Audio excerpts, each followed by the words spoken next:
Good afternoon, I'm Sarah Orton and I work for the Federation of Independent Retailers. Welcome to the Fed Talks. Today we are joined by Ilann Hepworth, Managing Director at Jisp, who's going to explain what Jisp is, how it can help independent retailers to future-proof their business, and the company's partnership with the Federation. Good afternoon, Ilann, how are you? Good afternoon, I'm very well, thanks. How are you? I'm good, thanks. So first and foremost, what is Jisp? Jisp, we're a leading mobile shopping app for the convenience sector, offering home delivery, click and collect, and scan, pay and go services. Brilliant, thank you. So you often talk about being a big voice for small retailers. Can you please expand on that? Yeah, of course we can. Yeah. Definitely. So, if you take a national grocer's point of view and the tools that are available through national grocery to consumers, things like home delivery, click and collect, scan, pay and go, they have almost infinite resource compared to a local convenience store. So what we do is we provide the local stores with the utilities that you would usually expect to receive, or the experience you would usually expect to receive from a national grocer. So things like scan, pay and go, that is quite expensive historically to implement. We offer that to a local convenience sector. So providing that big voice to a small business, it's about the utilities the shopper can use whilst shopping in those spaces within local convenience that you might get, as I say, through your Tesco's, your Asda's, your Morrison's, those sorts of places. Well, those same e-commerce mobile platform, those same tools that you get through mobile commerce, we provide at a local level. So it's a pretty important space for us, really. And we went on the journey of empowering convenience stores, small retailers, over a year ago, prior to the lockdown, prior to the pandemic hitting. And the Federation were the first people that we reached out to, that we could validate what our thoughts were with regards to how do we empower small businesses, and speaking to an association that's been around for such a long time. We got some great advice from the Federation, and a lot of what we are today, we put down to the great advice we got in the early days from the Federation. So building what we've got, providing a big voice for a small business, and the tools that we use to do that was largely due to the help and advice we got through the Federation. So yeah, it's been a really, really powerful partnership for us. The aspiration of supporting small businesses and empowering those small businesses, I refer to digital natives and digital naives. So people who want to go on a journey of mobile commerce, but they might not have the IT people, the marketing people, that the national grocers have. That's where we come in to help. So it really does give them everything that they need in order to go on that mobile commerce journey. Brilliant, thank you. So how is Jisp different compared to any other shopping app available for independent retailers? Two things I'd say. I'd say it's about commercials initially, and it's about quality of product. So if you look at Jisp as a platform, as a utility for shoppers to use, the look and feel of Jisp is the best experience in the marketplace for consumers. So how we represent product, how we represent allergen information to customers, and how they can map that allergen information to products that are sold within convenience. That lifestyle-centric piece that we have, and the graphics, the images, the text, how we link through to social media.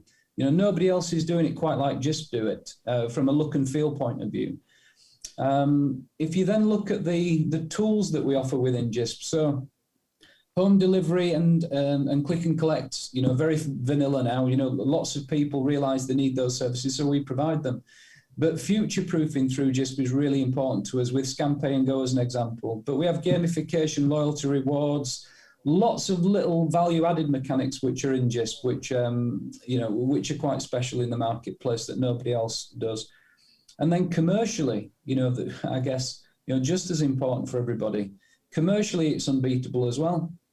So there are some propositions out there that, run off anywhere between 12 and 30% commission rates that they charge convenience stores, local shop owners. We don't have any commission rates. That's really, really important. When it comes to looking at transaction fees, we don't have any transaction fees either. So we cap our fees to the retailers at 30 pence per day.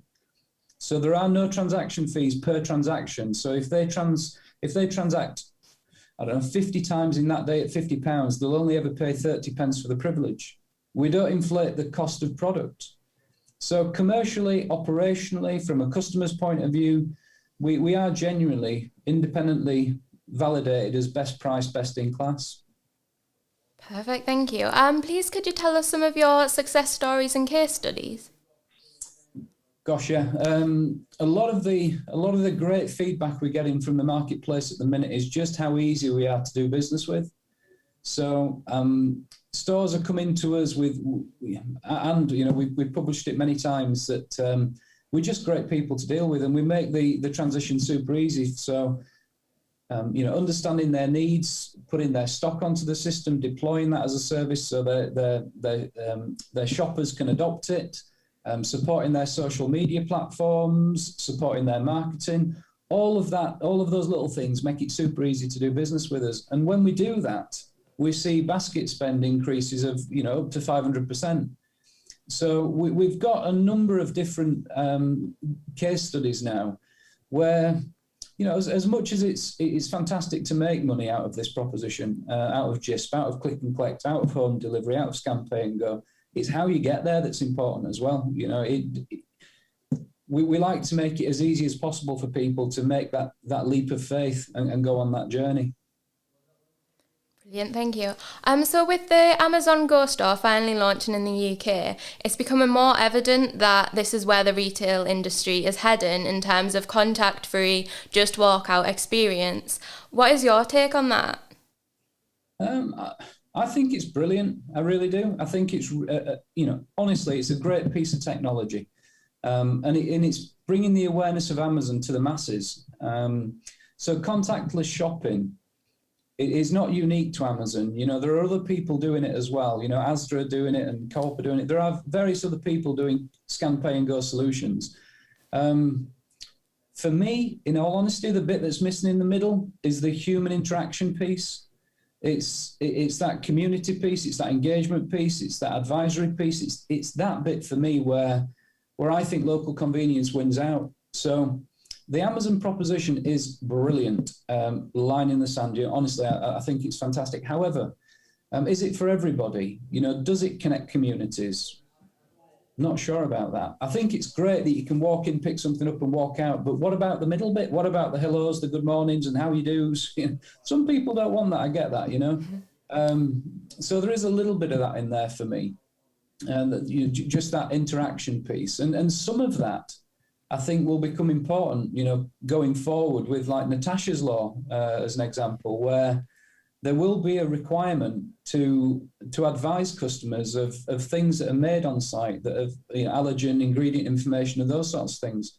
So we can provide the same proposition that Amazon provide through mobile, but we can value add in that by helping to support communication, allergen advice, information.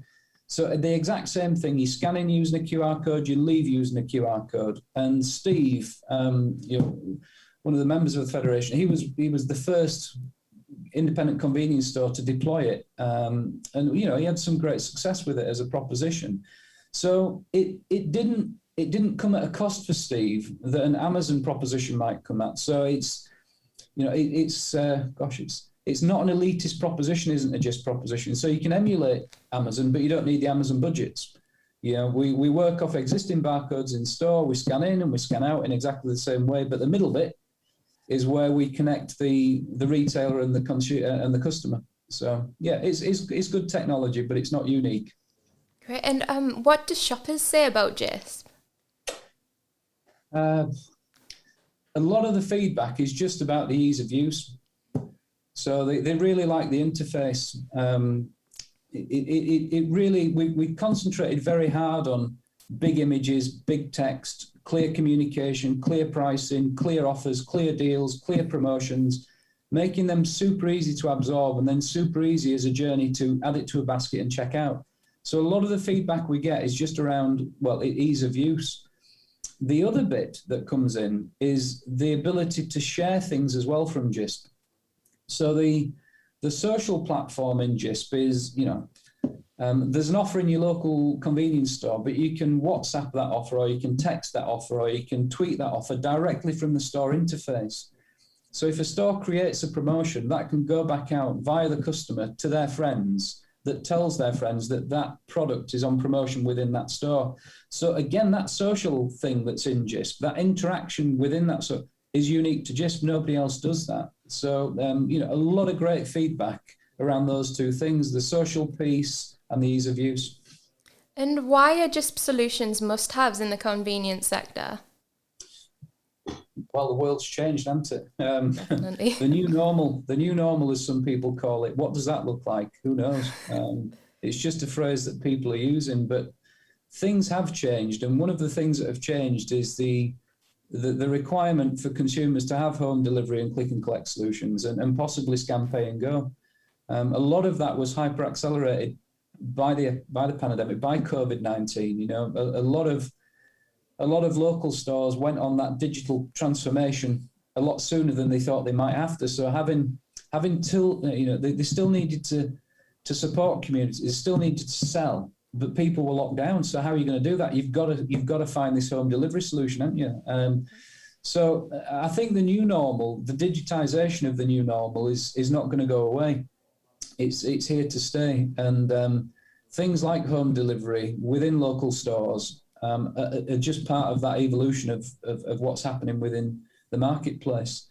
So, yeah, is that going to be the end of it? I'm not sure. We'll get there when we get there. But I suppose the thing that we've been working on prior to COVID-19 and working with the Federation, we were already on that journey. So we were already thinking about providing the small stores with click and collect and home delivery and scan, pay and go before the horribleness of COVID happened. So, and we keep evolving as well. So, we're certainly prepared for what good looks like going forward, what the new normal could be, future-proof, let's say. Brilliant, thank you, Ilann. So finally, how can our members sign up with Jisp today? Well, you can log on to www.jisp.com/sign up on the website. You can speak to a representative from the Federation, and then they will have a chat with you. They will put you through to one of the customer response centre people at Jisp. Through consultation, we'll understand what you want to do, how you want to do it, the timeframes that you need to get there, and then we'll go on that journey. Brilliant. Thank you very much, Ilann. You're most welcome. Thank you for your time. Thank you. And thank you, everyone, for listening to the Fed Talks.